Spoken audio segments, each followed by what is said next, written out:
Hello everyone, back tuning into today's video. Going to look at the weather next week to 10 days in today's video. So it's going to take us into October, well into October. And there's a lot of uncertainty really in relation to next week's weather. The GFS is beginning to go a little bit stormy actually for next week. It's starting to look like a bit of an onslaught beginning to gather pace in the Atlantic, whereas the ECWF is trying to maintain high pressure. So a little bit of uncertainty in relation to next week. Of course, the further on into autumn we get, the greater the chance that we'll start whipping up the Atlantic as the gradients between the tropics and the poles gets ever greater with the cold air over the North Pole, the warm air in the tropical Atlantic. That's what fuels the jet stream essentially and brings us our autumnal storms usually. So the further on into the autumn we get, the greater the risk that we'll get some wind and rain, wet and windy conditions. But of course it might be a bit early for that yet, so we'll have a look at the charts in a second. It's very difficult to say which way this is going to go. I probably would side more with the GFS actually than the ECM, which is maybe a little bit surprising because it has been a very anti-cyclonic period over the past few weeks. But I'll show you the detail in a second. Before I get on with that, just to say about the ads, there's links to articles on all the pages. Have a browse through widgets and click through the links. If there's any articles that you're interested in, you'll be helping us to pay for the website. Thanks very much for doing that. So just starting off with the temperature over the North Pole in the stratosphere. This is the chart we'll be looking at quite a bit, I think, through the next few months. This is the 30 HPA temperature over the North Pole from the JMA, Japanese Meteorological Organization. And what this is showing us is the current temperature in the stratosphere. So this black line here is what the temperature is doing right now, where it's been since the start of September, where the season begins, of course. The grey line is the trend line. You can see that through the remainder of the year, the dates on the bottom, so through to the end of the year, this is December, January, through to the end of the year, we typically keep the stratosphere cooling down. So eventually it'll reach its bottom, which is normally early January, reaches its coldest point, but it's going to get to in the stratosphere over North Pole through the year. And then early in the year, next year, it'll start to pick up, and you see the grey trend line rising there into the spring and the summer, where it reaches, of course, its peak temperature over the stratosphere over North Pole, or in the stratosphere over North Pole in the summer. That happens just here.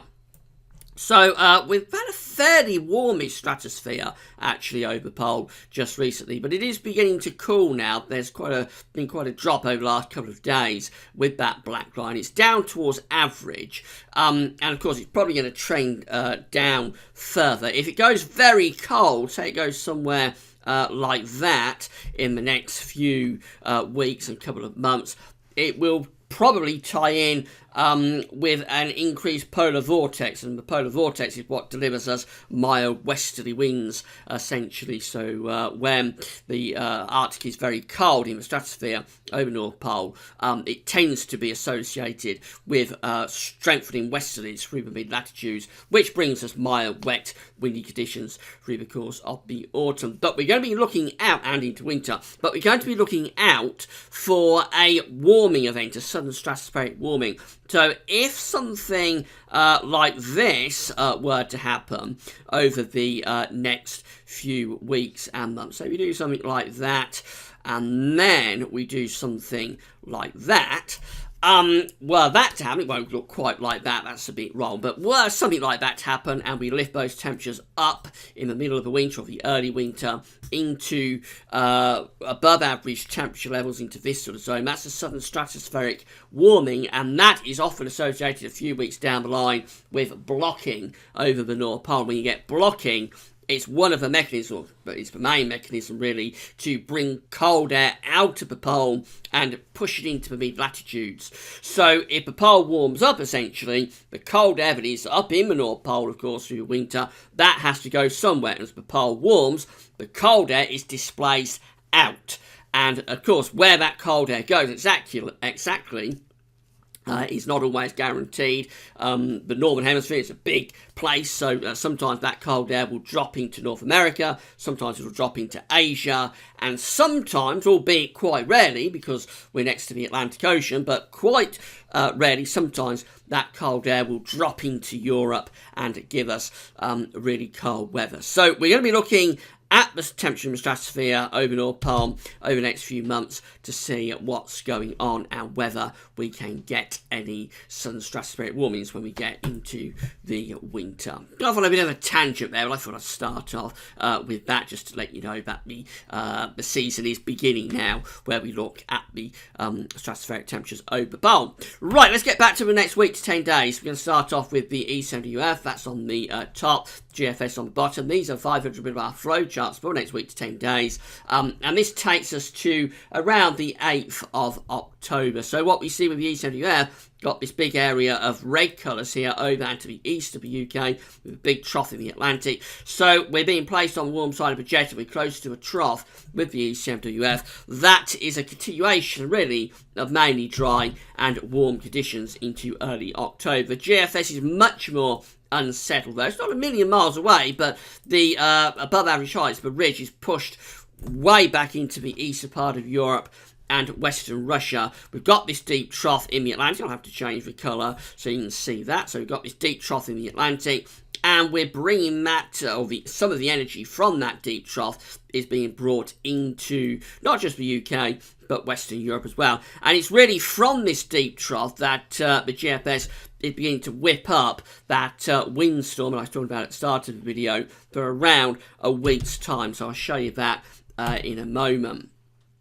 These are the GFS temperature and precipitation ensembles for the next couple of weeks, dealing with the temperatures first of all. So we're going to be going above average again over the next 2 or 3 days. We've got drizzly damp weather across the country today. That's the start of pushing up warm air from the central Atlantic again. So the next couple of days will go quite warm, particularly down in the south. Second half of the week and into the weekend, it goes cooler. And then early next week, a lot of uncertainty, but it looks like the trend is to lift the temperatures back up once again. The rainfall spikes, so we've got a little bit of rainfall coming up over the next day or so. Then it turns fairly dry through the remainder of the week around Friday, and then the weekend into next week, that's when we bring some quite heavy rain through potentially. Does look a little bit wetter then. The temperature anomaly for the coming week still coming out warmer than average. How many times have we said this over the past few weeks? So 26th of September through to 4th of October, red colours are still there across pretty much the whole of Europe. You have to go up towards Iceland to find some colder than average temperatures, and probably down towards, let's say, Turkey, somewhere like that, might have some colder than average temperature. But essentially, from Ireland and Portugal in the west to Russia in the east, it continues to be warmer than average for the coming week. The precipitation anomaly looks drier than average for many southern and central parts of Europe. Actually, the UK is a bit wetter, particularly to the north and west. So Scotland, Wales, parts of southwest England, wetter than average there. It's a bit drier than average down towards the southeastern part of the country still. Here's the GFS for Friday then, and we're bringing a weather system down across the country. So we'll cut off this warmer push of air that we've got over the next couple of days from Thursday, and into Friday it'll turn cooler and fresher. Into the weekend, we bring another area of low pressure in off the Atlantic. That takes outbreaks of rain across the country over the weekend. Keep an eye on this area of low pressure just here. This is 6 o'clock in the morning on Sunday. This low pressure looks rather an innocuous feature, but as we run through the course of Sunday, you see that low pressure is deepening very rapidly down to the southwest of the country. And eventually, by the time you get to 6 o'clock in the morning on Monday, this is a week away, so quite a long way off, but eventually this does develop into quite a deep windstorm. Area of low pressure is 975 millibars. That's very deep at the time of year. There's really tight packed isobars wrapped around that as well, so that's bringing gale force winds into Ireland, western parts of the UK, and probably heavy rain as well. Through the course of Monday, that low pressure deepens further, so it brings severe gales, maybe even storm force winds to Scotland in a week's time. Again, this is a week away, so there is a lot of uncertainty in relation to this, but it needs to be kept an eye on because it's the first sort of significant storm that we've seen of the season. So it will be notable if it comes off. Wet and windy weather then to start next week. And it just stays and settle through next week really with the GFS.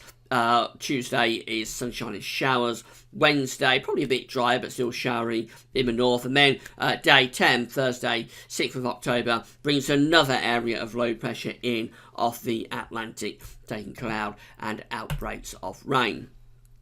The ECMWF, we saw it on the highs anomaly, is much more settled into next week, however. So this is for Friday. We'll bring cooler air down across the country. Probably have showery conditions into Saturday, but then on Sunday we begin to build a little bit of a ridge down to the south. And what the ECMWF does, it takes, this is the windstorm that the GFS is going for on Monday. The ECM has that to the south and west of Iceland, a long way from us, stalling around here. And the flow is going something like that, which allows this ridge to build across central parts of Europe once again. So as we go through into the early part of next week, this is Tuesday before, the high pressure's re-established itself over central parts of Europe. The winds are going back into the south and southeast. That's bringing warm southerly southeasterly winds across the country once again, and that continues then for the rest of the week. So up to day 10, 36th of October, the high pressure is still dominant to the east, bringing up or wafting up that warm air from the south, once again with low pressure stalling in the Atlantic. If you have a look at the upper air temperatures, you can see that they are really very warm for early October on the eastern Earth. However, if you have a look at the ECM ensemble mean, I'll just show you that very quickly. This is the ECMWF ensemble mean for day 10. You see it's much flatter and generally much more westerly base. So the ECM probably is a bit off on a tangent in building that ridge as strongly as it does anyway to the east of us and bringing those warm southerly winds. But it's clearly an uncertain period as we're going into next week. There is a big divergence there between those two models. It's really down to the placement and handling of that deep area of low pressure a week today. It could give us a real battering, as the GFS is showing, but if it stalls in the Atlantic, it's just going to allow the ridge to build again to the east. That could turn the winds into the south and probably bring us some quite warm weather again for the early part of October. So you're just going to have to wait and see how that one plays out.